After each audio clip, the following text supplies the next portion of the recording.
이 새벽에 오신 여러분들을 주님의 이름으로 축복합니다. 에스라서 이제 시작이 됩니다. 특히 에스라 이 느헤미야 책은 이 바벨론 포로기 때부터 예루살렘으로 돌아온 이제 포로 귀환이죠.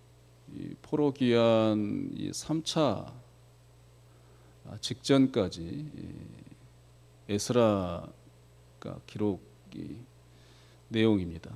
1차 때부터 2차까지고 3차 포로는 이제 느헤미야, 여러분이 잘 아시는 느헤미야 귀환이죠.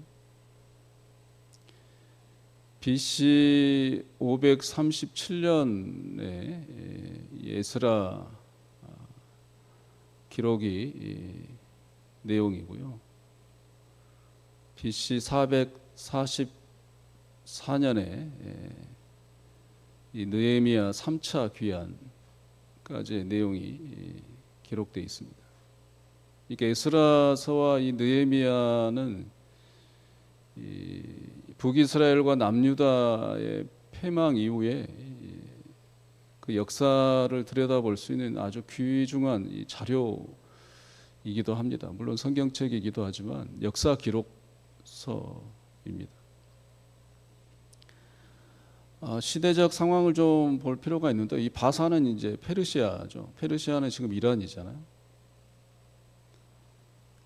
이 BC 722년에 이 북이스라엘이 먼저 멸망을 하잖아요. 아수르 제국에 의해서 멸망을 합니다.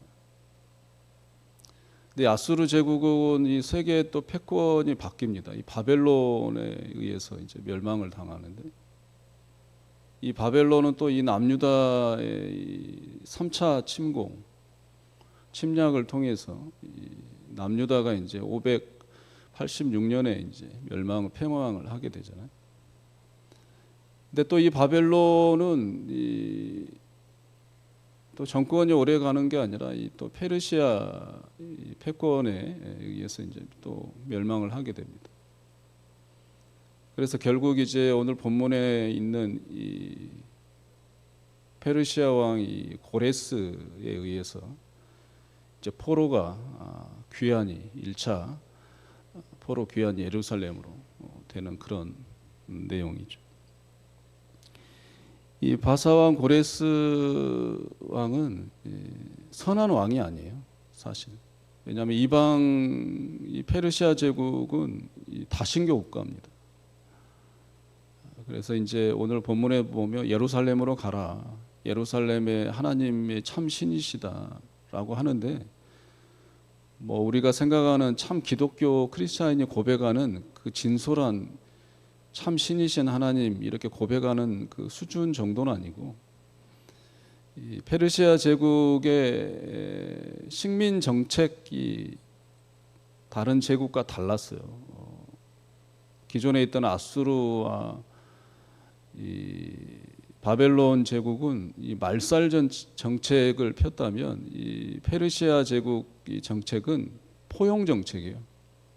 식민지 국가들 뭐 이 유대인뿐만 아닙니다. 이 페르시아 제국의 정책을 살펴보면 이 유대인뿐만 아니라 다른 민족들도 다 이제 각기 나라들로 이제 돌려보내는 그런 정책을 폈던 거죠. 이제 포용 정책을 통해서 흡수하고자 했던 겁니다. 종교도 마찬가지예요. 그래서 페르시아 제국은 다신교, 종교다원주의 국가입니다. 그래서 유대인들뿐만 아니라 식민지 국가들도 다 돌려보내면서도 그들의 신을 섬기도록 이렇게 정책을 폈던 거죠. 특히 이제 고레스 왕에 대한 역사 기록은 지금도 남아 있습니다. 영국에 가면 이제 대형 박물관 있잖아요. 거기에 가보면 토기로 되어 있는 실린더 모양으로 기록물이 아직도 남아 있습니다. 거기에는 이제 오늘 본문에 있는 칙령, 이 조서, 공포된 이 칙령이 고스란히 진흙 토기 실린더에 기록이 되어 있습니다.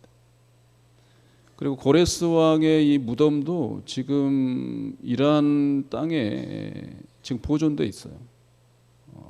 그래서 뭐 두말할 필요도 없는 내용이지만 이 성경적 이 사건들이 다 역사적 사실이다라는 것을 오늘날에도 우리에게 증명을 하고 있습니다.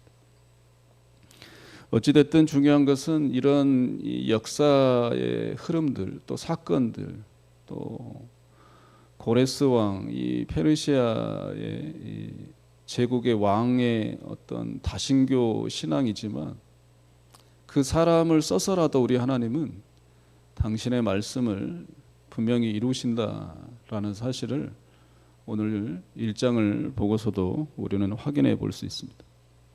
1절에 보면 하나님께서 이 포용 정책이 있잖아요. 사실은 그들의 이제 외교술입니다. 그냥 지리학이죠. 그런데도 하나님은 이 에스라는 이 신학적 하나님의 관점에서 글을 쓰고 있는 거죠. 하나님이 고레스 왕의 마음을 감동시키셨다.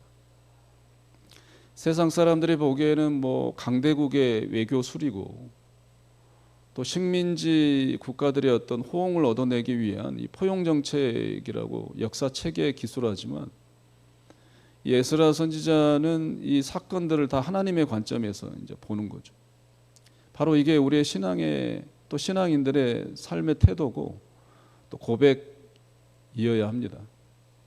우리의 삶의 사건들, 역사적 사건들이 정치인들이나 뭐 역사가들이나 뭐 고고학자들이나 이런 세상 사람들은 그들의 관점에서 보지만 우리도 마찬가지죠. 신앙인의 관점, 하나님을 믿는 백성들의 관점에서 해석하고 또 그것을 우리의 삶에 하나님의 메시지로 받아들이고 우리의 삶을 풍성하게 해야 될 줄로 믿습니다.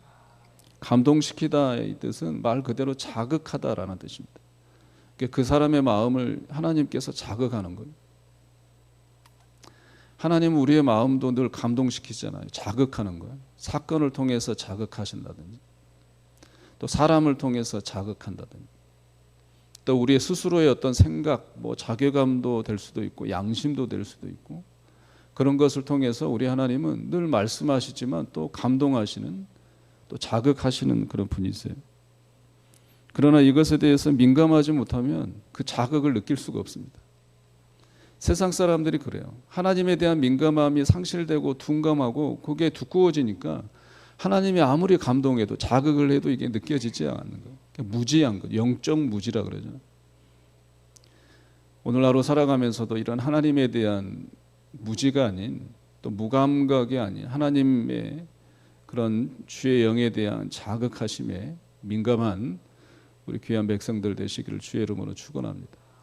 하나님이 얼마나 정확하시냐면요. 이 고레스 왕에 대한 이름도 이미 이사야 선지자 44장 28절에 가보면 그 이름이 명확하게 명시되어 있습니다. 고레스 왕을 통해서 이스라엘 백성들이 해방되는 그런 역사를 우리 하나님께서는 미리 기록해 놓고 있습니다. 5절에 보시면 재미있는 얘기가 이제 기록되는데요. 이 고레스 왕의 칙령 조소로 인해서 이제 이스라엘 백성들이 포로에서 이제 귀환하게 되는데 성전을 건축하잖아요.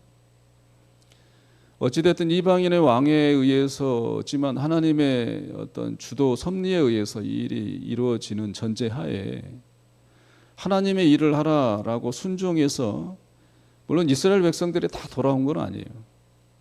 나중에 말씀드리겠지만 거기에 뭐 70년이 이제 안주해 버린 거잖아요. 뭐 자리도 잡고 뭐 자기 집도 있을 테고 그들과 혼합 결혼해서 이제 정착한 거기 편한 삶을 산 사람들은 이제 귀환하지 않는데 어찌 됐든 하나님의 말씀에 순종해서 돌아온 사람들이 막상 성전을 건축하려고 했을 때 뭐가 있겠어요?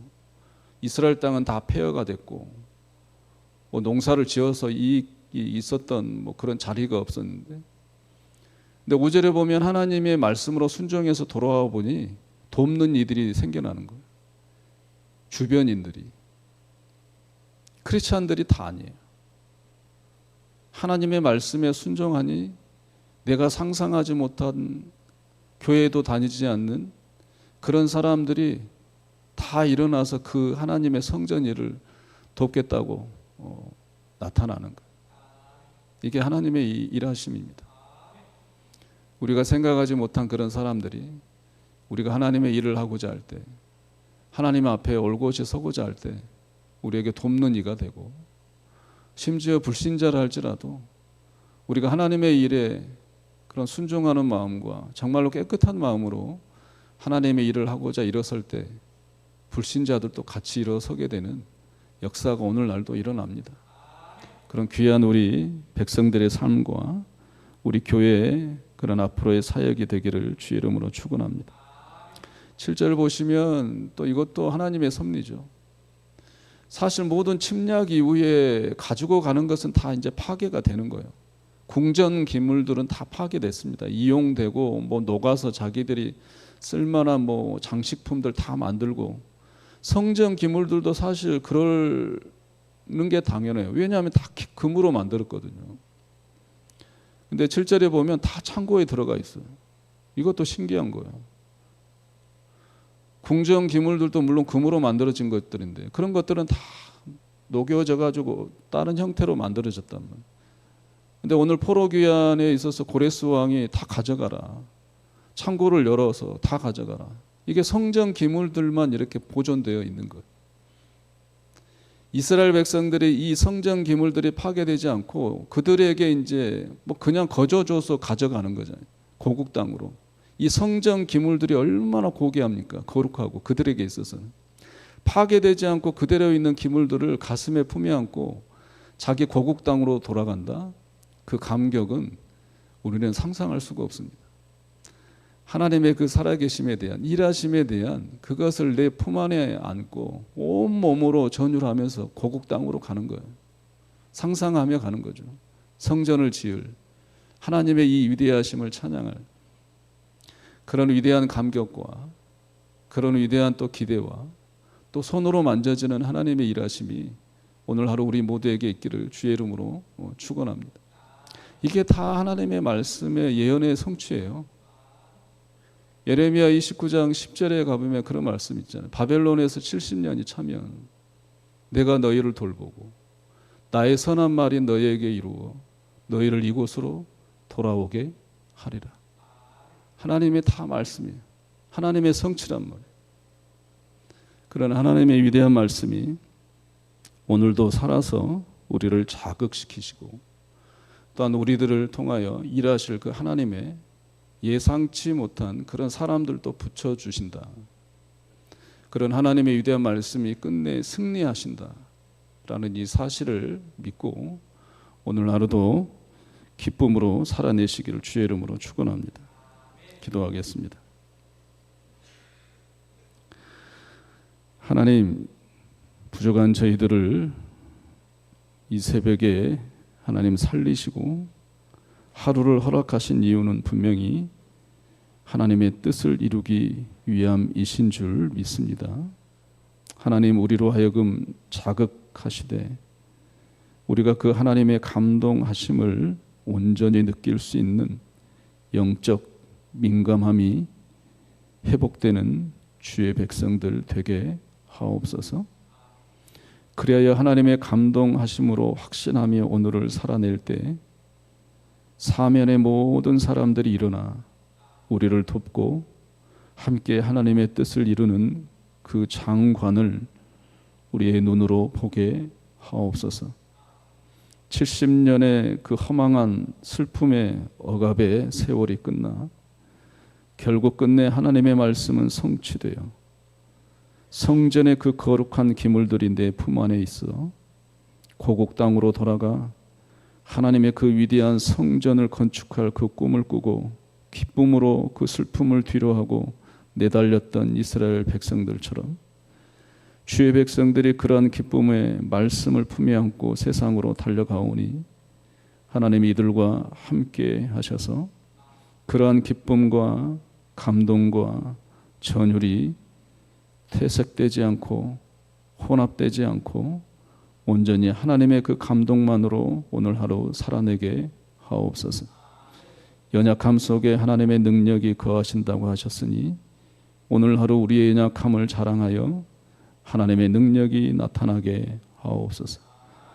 예수님 그 그리스도 귀하신 이름으로 기도하옵나이다. 아멘.